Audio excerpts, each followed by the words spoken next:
Curhat pilu pelawak Nurul Qomar idap kanker, menangis ungkap kebaikan Eko Patrio selalu transfer uang.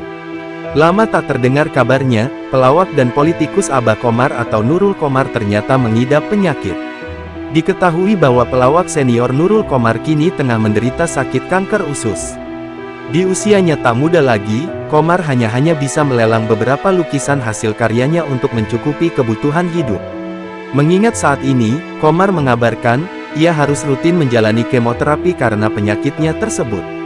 Rupanya di balik itu, ada kebaikan hati dari sosok pelawak Eko Patrio. Ya, Qomar mengatakan, Eko diam-diam rutin membantu biaya pengobatannya selama berjuang sembuh dari kanker usus. Tangisnya pecah mengingat kebaikan Eko Patrio yang selalu memberikan perhatian kepadanya. Mas Eko, beliau banyak perhatian dan selalu transfer, Pak Eko Patrio itu, kata Qomar dikutip dari Pagi-Pagi Ambyar Trans TV, Kamis, tanggal 25 Juli tahun 2024. Eko selalu ikut membeli lukisan yang waktu itu dilelang Qomar untuk membantu biaya kemoterapinya.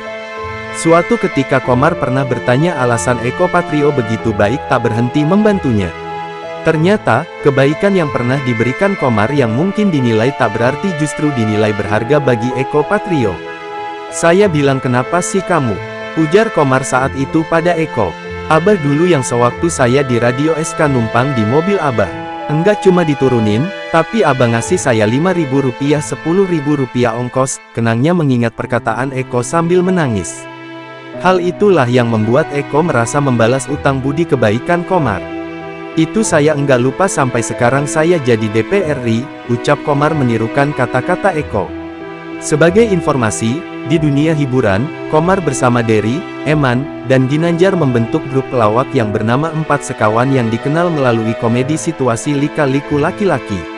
Sepanjang kariernya, Qomar pernah terlibat di dalam beberapa film, yakni Sajadah Kabah, Perfect Dream, dan Benyamin Biangkrok.